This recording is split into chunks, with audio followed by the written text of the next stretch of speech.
for the Lovable Me Show. Based on the award-winning book series, I Am a Lovable Me.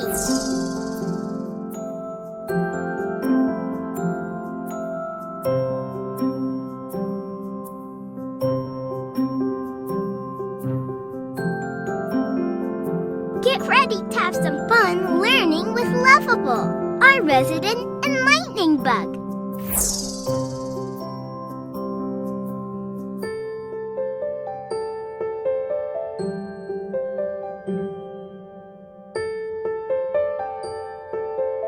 Are you ready? Close your eyes and let's count to 3. 1, 2, 3. Now open them. Here we go.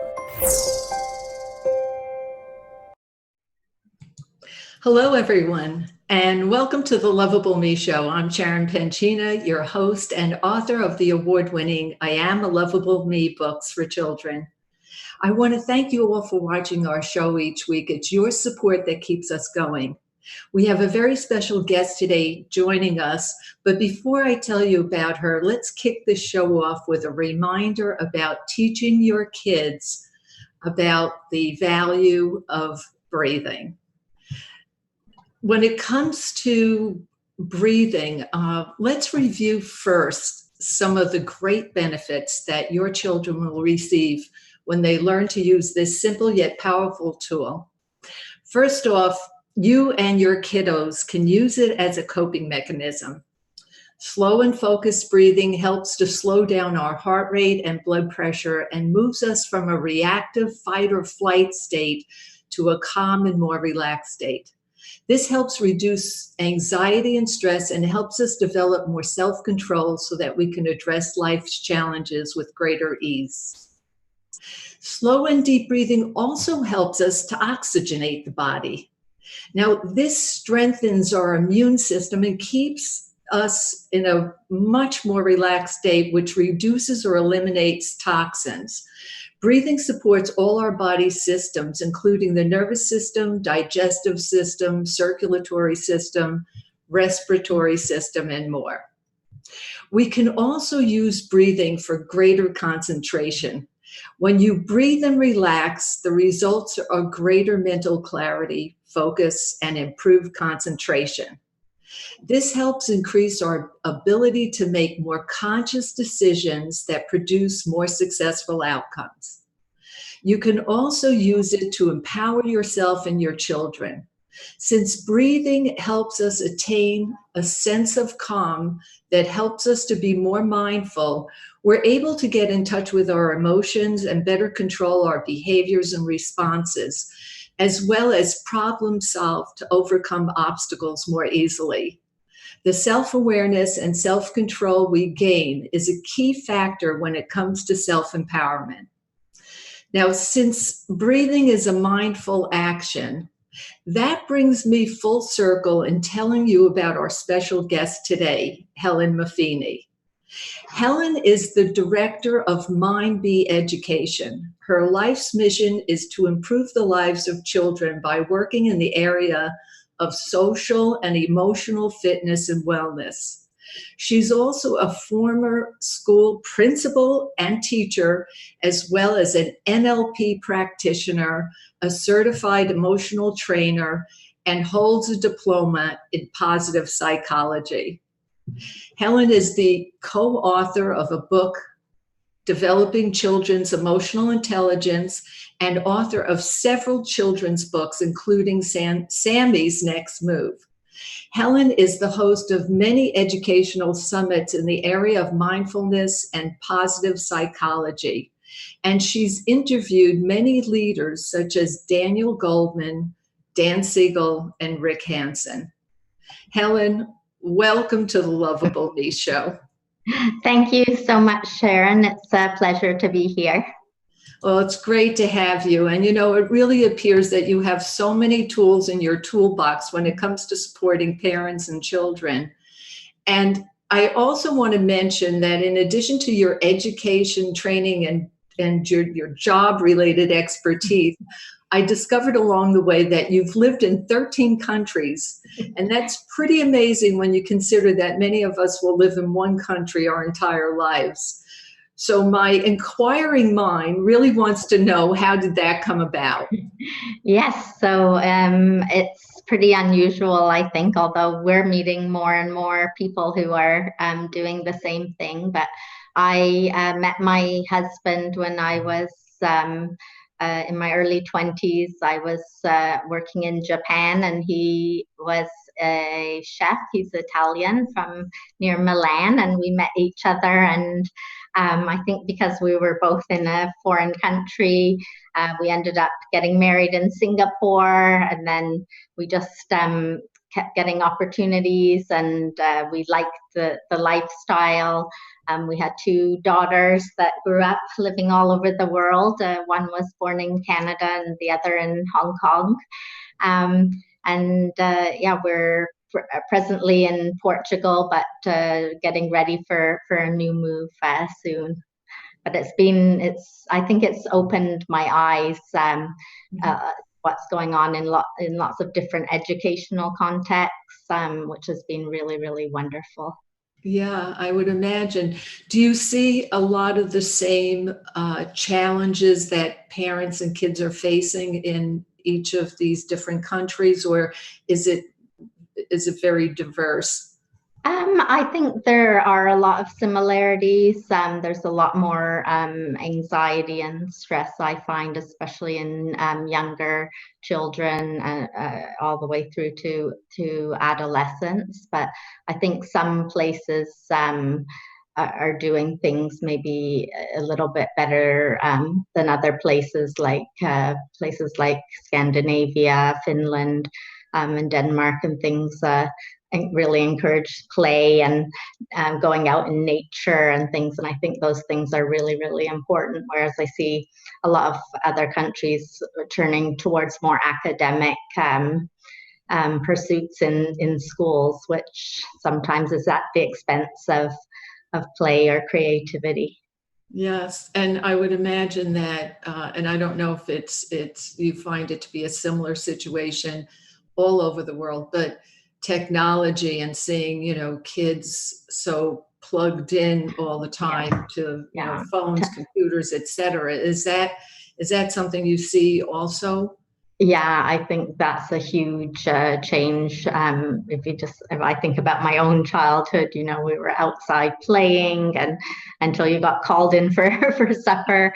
And now we have quite a distracted society, and a lot of parents, not intentionally, but their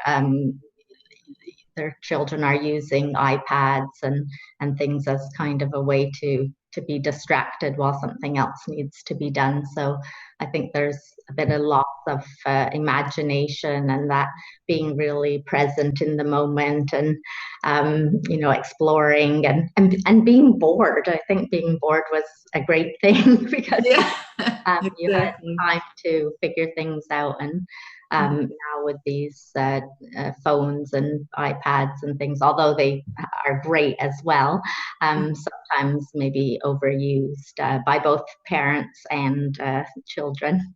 Right. We now have more of a challenge of being with ourselves, by ourselves, without having that stimulus, and also perhaps limiting, our creativity in that aspect also.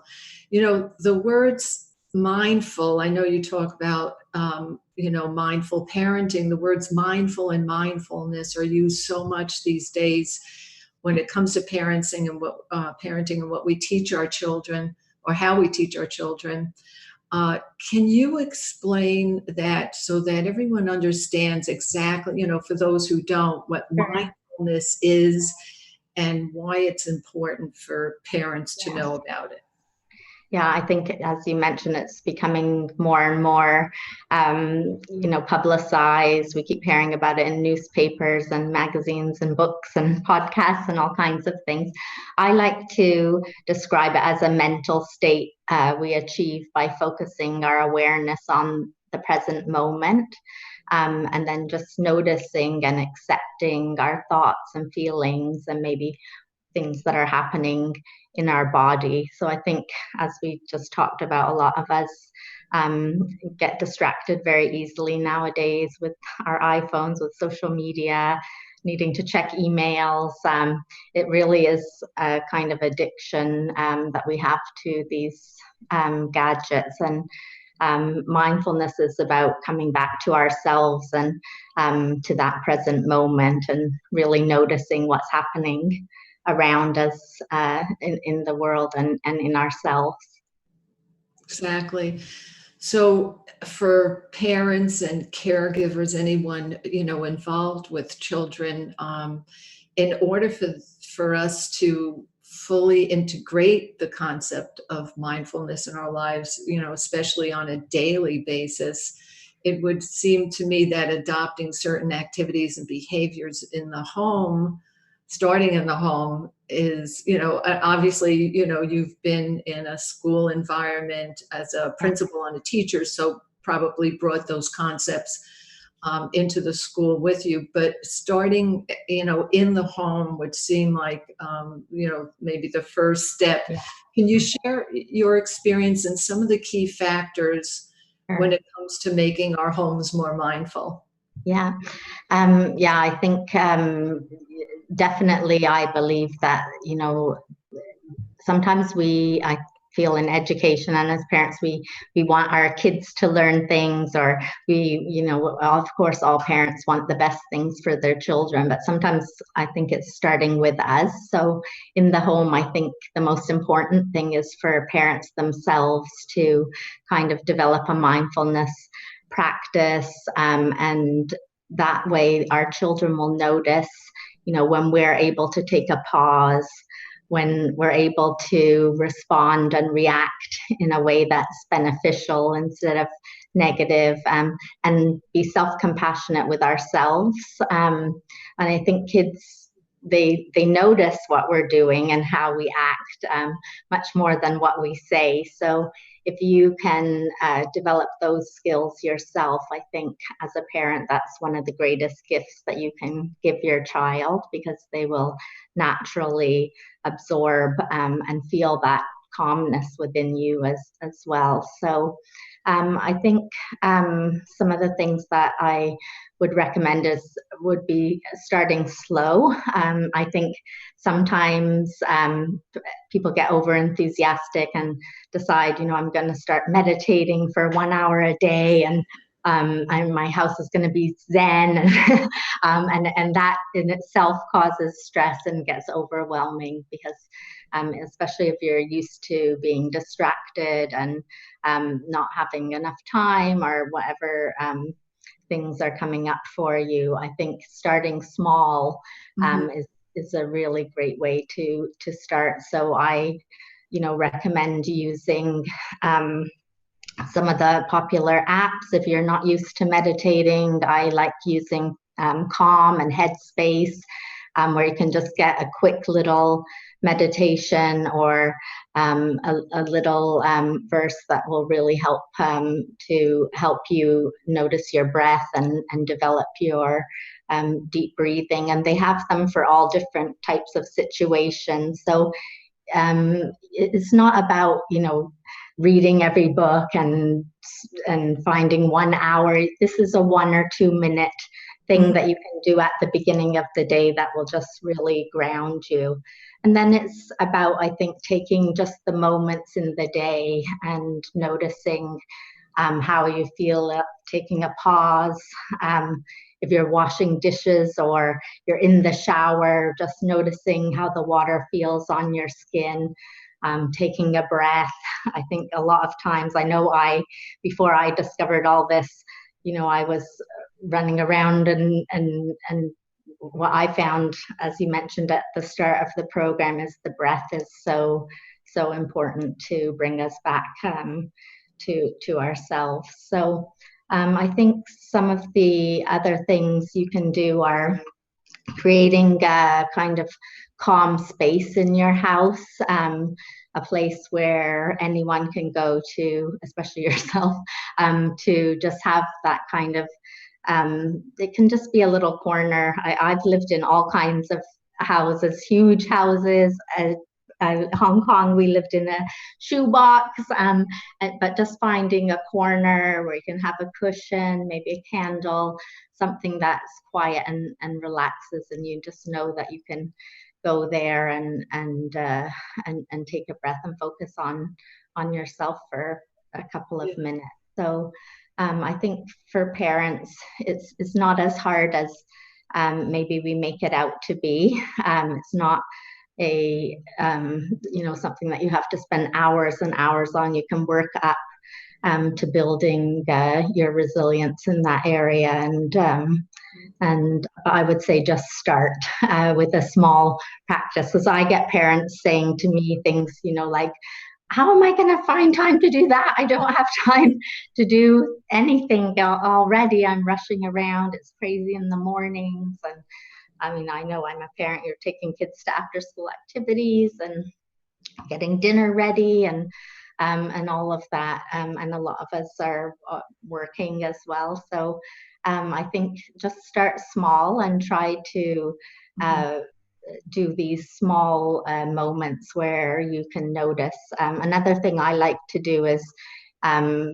incorporate things into my current habits or my current routine. So whenever I open a door, I just notice and take a breath and notice how I'm feeling. And it's a habit now. So every time I open or shut a door, I just stop and do that. And that kind of reminds me to do it, because sometimes we get so caught up in this busyness that, at the end of the day, people say, oh, but I forgot to do, I wanted to do it, but I forgot to actually think about doing it. So I think if you can find simple ways to start, you will notice quite quickly a difference in how you're feeling. And for me, the big thing was accepting, not always fighting my feelings. Like, I don't want to feel like this, but just accepting. And suddenly that seems to make all the difference in how you feel. So I think if you just try putting in these little steps, don't take it as, you have to have a massive lifestyle change, and do what works for you. I think that would be my advice. Yeah. So I think just sort of recapping is it's easier for us to make a commitment to maybe 5 minutes a day of just quiet time. Maybe we have a space somewhere in the house that just feels like the right space, and we have a candle, or, we make it our special little, contemplation space. Exactly. And it doesn't have to be anything really formal. Just, again, maybe closing your eyes, breathing in and out deeply, relaxing yourself for 5 minutes, being present in the moment. And, start with, something small, one simple step like that. And through repetition, as I have found through the work that I do, and as a former hypnotherapist and studying, how we develop behaviors and beliefs and habits, repetition is key. If you just, if you do that repeatedly, it will become a habit, just like brushing your teeth, right? Exactly. Yeah. And I think we can brush our teeth mindfully as well. That's another one. Exactly. It's not we don't want to add to parents' already busy days, but if you can just do the things that you normally do, but be present while you're doing them, instead of brushing your teeth thinking, oh, I need to pack the lunches and do this, and just really notice, the flavors, how the brush feels on your teeth, and just be in that moment. I think these little moments all build up through the day and help us really feel more present and more calm. Exactly. Is there an age that you recommend? We talked about something parents can implement quite easily, and again, commit to something small for yourself. You don't have to beat yourself up if you don't do it, but it's, if you commit to 2 minutes a day, even, how would you, what would you recommend in terms of an age to start doing these types of things with children? Yeah, well, I personally, I think, very young babies and young children, especially preschoolers, are already very mindful. I mean, they are present, right? When they're building their toys, their Lego towers, or if they're out in nature, they are really present. So I think we can actually learn a lot from children, but I think we can also do things to make children more aware of ways that they can help themselves, that they might know of. And I would say even from 2 years old, we can start to help children to recognize the breath, like you mentioned at the beginning. For me, that's one of the greatest gifts we can give young children, is for them to realize how they breathe can help them when they're feeling anxious and stressed. And there's so many fun games and fun ways to do that with preschoolers, with young children. I work with preschools all over the world, a lot of them in Asia, and we work with kids as young as 2, and they just love these activities. There's some great books, like Chris Willard has a book called Alpha Breaths that's just come out. I'm co-hosting a mindfulness summit with him later in the year, but he has, for every letter of the alphabet, a way for a child to practice their breathing, which is really fun. Like hot chocolate breath, where you breathe in and smell the hot chocolate, and then breathe out and cool your hot chocolate down, those kind of things. There's lots of things like starfish breathing, where you can breathe in on the top and breathe down as you go through all your fingers. And children really like that because it has the touch element. But I think with young children, it's, they love all the sensory things. So anything that we can do that incorporates the senses, the smelling, the touching, the poking, and yes, things is really going to bring them into that something present moment. Right. Yeah, exactly. So Helen, I'll just have to put my little plug in here for a minute, because I don't know, maybe you aren't aware, I have a book called I Take a Deep Breath, and it's geared for 0 to 7-year-olds. And because, as you mentioned, kids are very present at an early age. They are walking around pretty much in a theta state of consciousness, and very highly suggestible, and they also like to imitate what they see. So, of course, modeling the behavior makes it, that much more powerful for them.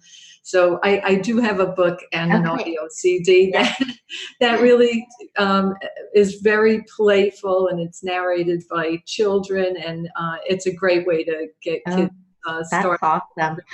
Yeah, I can't wait to read it. And as I mentioned before, I'd love for you to come on the preschool summit this year and talk about the book and the work that you're doing, because I think there's just so many people doing amazing things in this area, including you, obviously, and it's just such a great thing to be able to share that with parents and just give them some tips and things. But I think the children's storybooks are amazing, because every child I know loves to read books, have books read to them, and so that's a great way to also bring awareness of mindfulness and kindness and empathy and all those things to young children.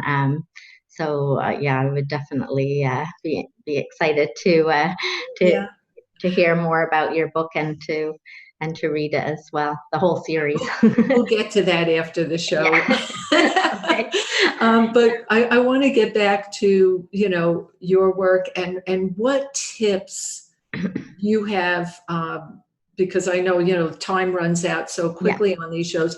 What tips do you have for those parents that are just starting out on this journey, that are just getting into mindfulness practice? Yeah, I think a couple of things, like get out in nature. I think we're spending less and less time in nature. There's so much research about how beneficial it is, not only for children but for adults. They've done studies and people's cortisol levels just drop by a huge percentage, and that lasts for like up to 6 months. I mean, crazy studies. So I think getting out in nature and then really put your phones away and just really be there is something that's quite easy for most of us to do, and you'll just feel so much better. And as we mentioned before, just starting, don't it's easy to feel overwhelmed, like, oh, this is another thing I have to do, and be self-compassionate with yourself. I think parents often beat themselves up or talk negatively in their mind, but everyone's doing the best that they can. And I think just being more self-compassionate with yourself and realizing that we're all trying our best, and we all have something to give and share, and we all make mistakes, and that's just a normal part of parenting. But if we just keep trying to improve a little tiny bit each day, that we can really make a difference to our children just by being who we are, and bringing that mindfulness into our own bodies and our own homes, and sharing that with our children. Absolutely. That's great. Just like you say, modeling behavior, taking care of ourselves first. Yeah, so important. Yeah, is going to have the biggest impact on our children. Is there any info you want to leave us with that would allow the audience to connect with you? How do they go about? Sure. Yeah. So you could go to my website, which is mindbe-education.com. And as I mentioned, I run summits a few times a year. I have a preschool one, and then an international one, and choose different topics each year. But that's a great way to hear different international experts, authors, and other people sharing their ideas about mindfulness as well. Great. Well, thank you for that, Helen. I really, I feel like we could talk for another 2 hours. I feel like we just, it's just the tip of the iceberg here. But the time goes so quick, and certainly you are always welcome to come back on the show again. And I look forward to connecting with you after the show. So thank you so much for Thanks so much, Sharon. It's been wonderful. So for the audience, please be sure that you check out all the I Am a Lovable Me books today by clicking on the link at the very end of this video. These books are designed to help you and your child develop positive behaviors and habits that support them in becoming mindful kids. They're available in hardcover as well as in audio iBooks, so very easy to get a hold of. Also, you'll never miss any of our great shows by watching us on Facebook, YouTube, or Periscope every Friday at 1 p.m. Eastern Standard Time. If you have a topic you think parents and caregivers want to hear about, and you'd like to be a featured guest on my show, please go ahead and email me. I'll get back to you. I'm your host, Sharon Penchina, and I'll be back next week with more great self-empowerment tips. Thank you all for joining in, and be sure you have a fantastic day. Thank you for watching The Lovable Me Show. Also, if you have any questions for Lovable, go ahead and ask away. Don't forget to visit us next week, right here in the Facebook bugler.